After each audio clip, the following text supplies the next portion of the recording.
Assalamualaikum warahmatullahi wabarakatuh. Bagaimana kabar anak-anakku semua? Semoga selalu dalam lindungan Allah Subhanahu wa Ta'ala dan selalu diberi kesehatan dan tetap diberikan semangat belajar. Meskipun kita masih dalam kondisi pandemi yang belum memungkinkan untuk kita bertatap muka secara langsung. Namun, semoga ini tidak mengurangi makna belajar kita ya, bahwa kita harus belajar dengan tetap semangat karena cita-cita kita jangan sampai terhenti oleh pandemi ini. Baik, sebelum kita mulai pembelajaran hari ini, kita awali dengan bacaan basmalah bersama-sama. Bismillahirrahmanirrahim. Baik, untuk materi hari ini kita akan mempelajari tentang limit fungsi. Nah, nanti kita belum full hari ini, hanya pengenalan lebih awal dulu apa yang dimaksud dengan limit fungsi trigonometri di suatu titik. Baik, untuk pertama nih, ada yang tahu ini gambar apa? Ya, ini adalah bencana alam yang sangat luar biasa ya. Ini adalah tsunami. Lalu, apa hubungannya tsunami dengan yang akan kita pelajari di hari ini? Nah, kalau kita gambarkan tsunami ini, gelombang tsunami ini dalam bentuk dua dimensi, maka lintasan tsunami-nya ini akan berbentuk grafik sinus. Percaya atau tidak, nanti Bapak akan tunjukkan ya gambarnya. Nah, kalau kita lihat dan kita cari informasi di Google, ternyata persamaan gelombang itu adalah Y sama dengan A sin dalam kurung omega dikali T dikurangi KX. Nah, jadi ada hubungannya dengan sin ya. Nah, ini berarti trigonometri ini. Dari persamaan gelombang tsunami seperti ini, nanti kita dapat menghitung bagaimana kondisi baik dari titiknya ya, nanti titik maksimumnya berapa, artinya nanti kita bisa memperhitungkan juga kira-kira bencana-bencana alam yang akan terjadi jika besarnya letusan, maka akan menjadikan berapa ketinggian maksimum dalam gelombang tsunami tersebut. Nah, ini manfaat yang bisa kita pelajari dari belajar limit fungsi trigonometri ya. Kemudian kecepatan gelombang, ini kalau kita lihat ternyata rumusnya adalah V sama dengan A dikali omega cos dalam kurung omega T min Kx. Tuh. Jadi kalau masih sering kalian bertanya apa sih manfaat trigonometri, ternyata luar biasa ya, banyak manfaatnya. Baik. Nah, ini kalau digambarkan dalam dua dimensi, maka tsunami itu akan berbentuk seperti ini nih, digambarkan. Kan kalau proses tsunami terjadi itu bisa ada beberapa faktor ya.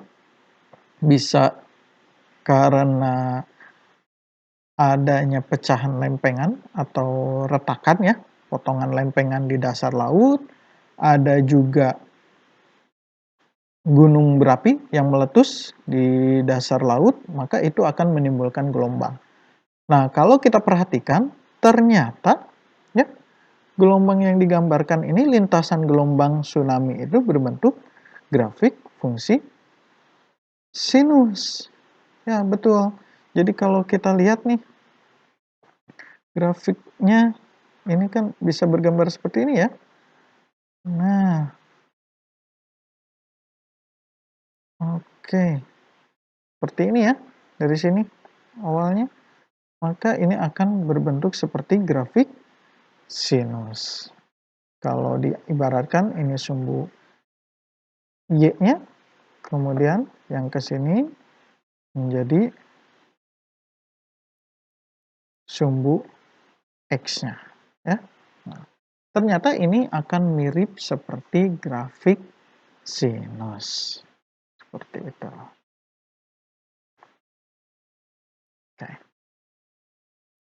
Baik.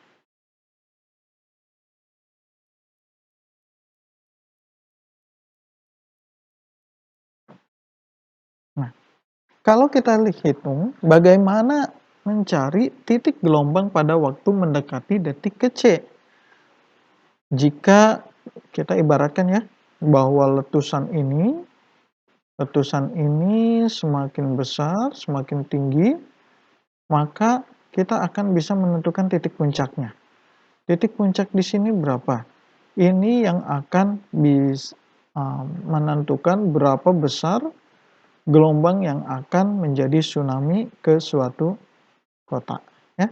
Nah, titik gelombang ini nanti kita akan cari berapa lama dari retakan ini menuju ke daratan. Itu kita akan bisa mencari berapa waktu lamanya menggunakan limit fungsi trigonometri. Nah, jika kita perhatikan ya, dalam bagaimana cara menuliskannya dalam bentuk limit trigonometri, maka jika yang ditanyakan adalah titik gelombang pada waktu mendekati detik ke C, maka itu akan menjadi limit T menuju C, persamaannya adalah A sin omega T min Kx. Kenapa diambilnya dari sini? Karena tadi kita perhatikan ya, bahwa ini adalah persamaan dari suatu gelombang. Nah, ini kenapa, kembali lagi, kenapa kita harus mempelajari limit fungsi trigonometri.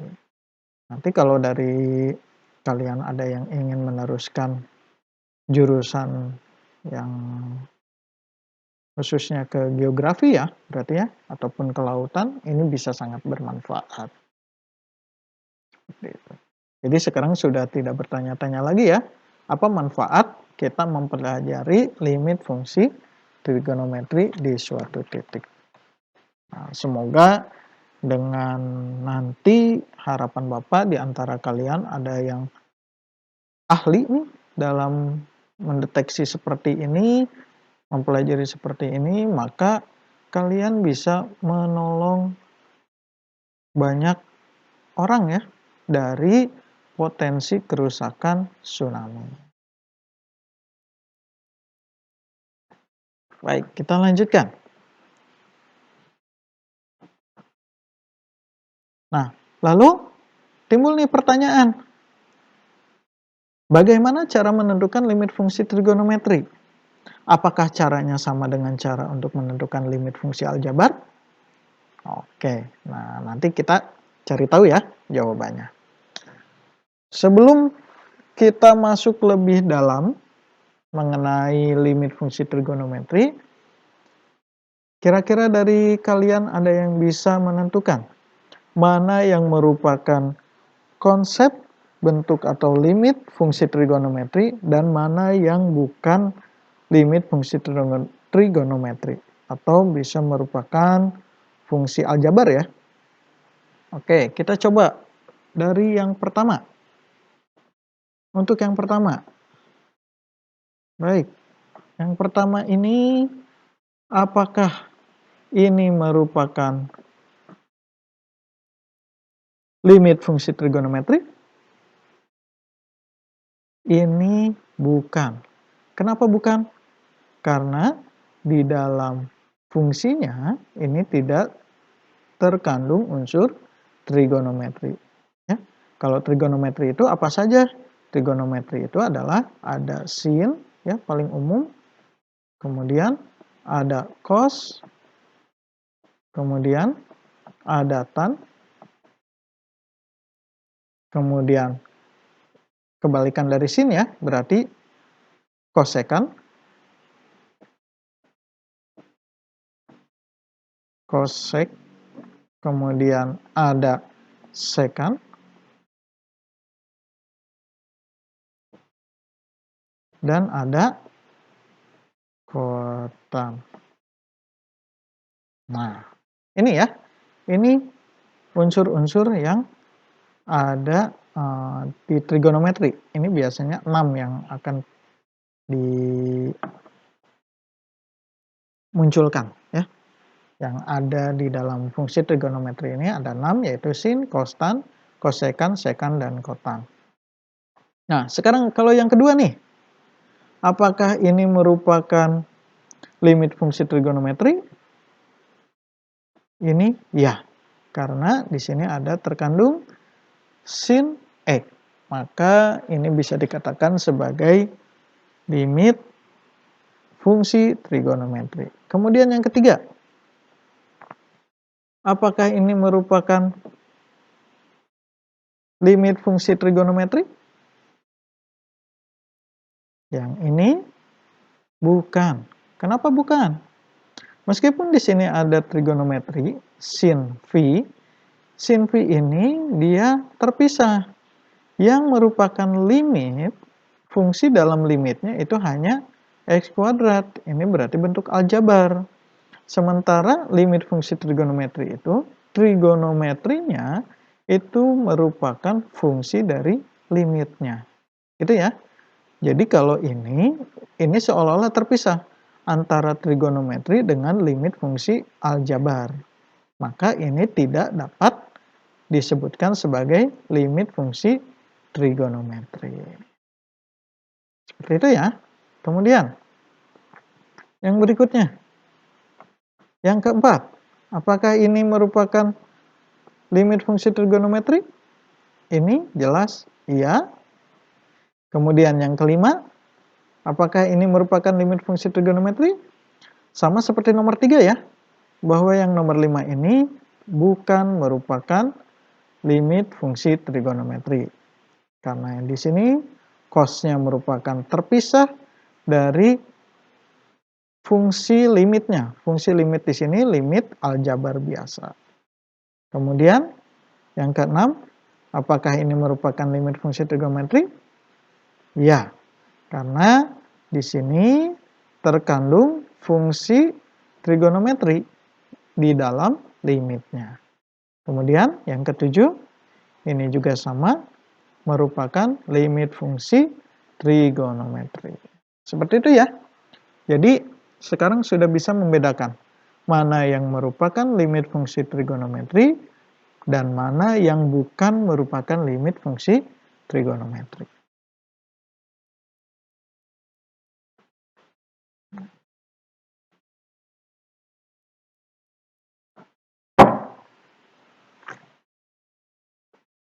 Nah, jadi definisinya limit fungsi trigonometri itu wajib memuat fungsi trigonometri sebagai fungsi yang dikenal operasi limit. Seperti itu ya. Sampai sini bisa? Bapak harapkan semuanya bisa. Nah, baik, kita lanjutkan. Oke, mohon maaf. Belum dihapus. Hapus dulu dahulu. Nah, nilai limit fungsi trigonometri. Dulu kalian waktu kelas 11 pernah mempelajari limit fungsi aljabar di suatu titik ya. Limit fungsi di suatu titik itu dapat ditentukan dengan memperhatikan kecenderungan nilai-nilai di titik tersebut. Konsep matematika yang digunakan untuk menentukan limit fungsi aljabar di suatu titik itu adalah limit x menuju AFX itu sama dengan L jika dan hanya jika limit x menuju A min itu artinya ini artinya adalah dari arah kiri ya.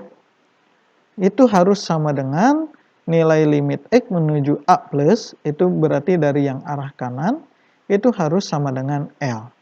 Artinya nilai limit dari arah kiri dan dari arah kanan itu harus sama. Itu.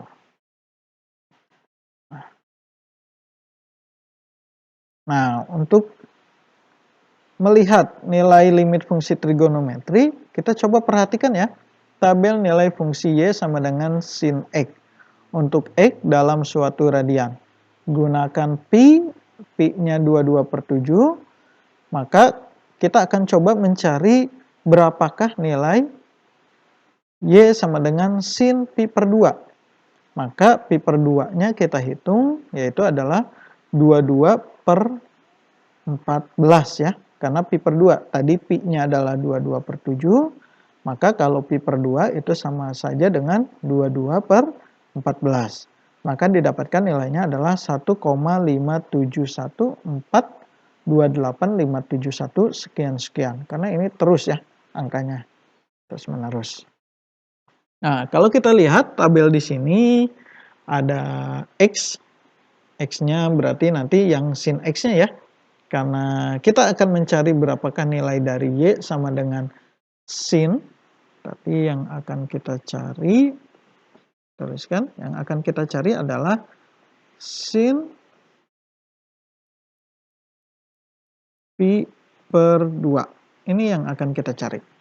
Berapakah nilai dari sin pi per 2? Nah, kalau kita perhatikan,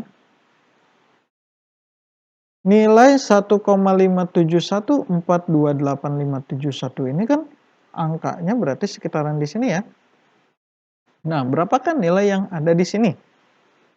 Kalau kita perhatikan, kita menggunakan pendekatan berarti dari arah kiri, berarti ini limit yang dari arah kiri. Nah,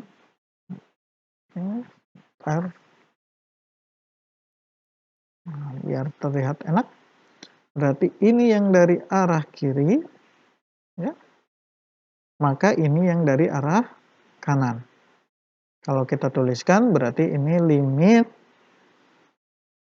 limitnya X menuju pi per 2 ya, yang dari arah kiri, berarti tadi yang tanda negatif. Kalau yang dari sini berarti yang tanda positif, artinya yang dari arah kanan. Kalau kita lihat nilai ketika kita memasukkan nilai X-nya adalah 1,571, maka nilai Y sama dengan sin 1,571 itu adalah nilainya 0,9999. Ya. Gitu. Kemudian ketika dimasukkannya 1,5714, maka ini akan menghasilkan 0,999988. Artinya ini semakin bertambah ya, semakin mendekati ke suatu angka. Nah, kalau kita perhatikan dari kanan, ini jika 1, dimasukkan X-nya adalah 1,572, maka nilainya adalah 0,999999. Dan jika dimasukkan X-nya adalah 1,5715, berarti semakin mengecil ya, dari 572, itu nilainya 0,999999. Ini nilai 9-nya berkurang ya. Kalau di sini berarti 9-nya ada 5, kalau di sini ada 6. Nah, berarti karena yang akan kita cari itu di antara sini ya, di antara nilai ini. Maka kalau kita dapat simpulkan atau pendekatan, nilai ini ke bilangan bulat terdekat itu nilainya berapa?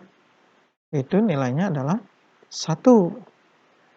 Dan kalau dari sini, ini ketika dibulatkan, maka dia juga akan mendekati nilainya adalah 1. Gitu. Maka bisa disimpulkan bahwa nilai sin pi per 2 baik dari arah kiri dan dari arah kanan, karena nilainya sama yaitu 1, maka nilainya adalah 1. Gitu ya.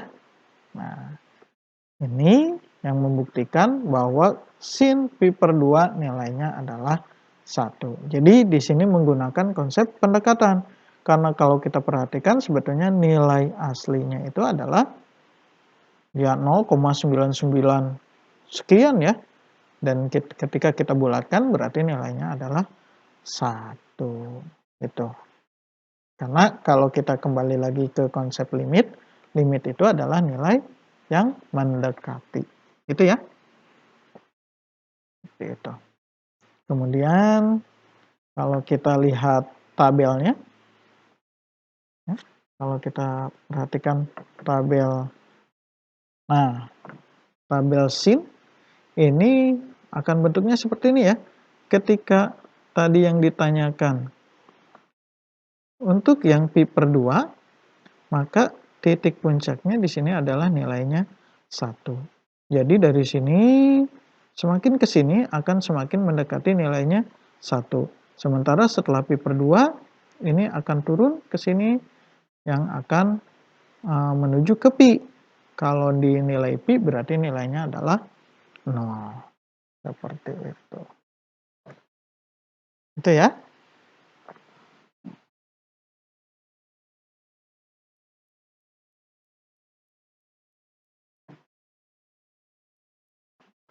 Oke. Nah, kita lanjutkan dari sini.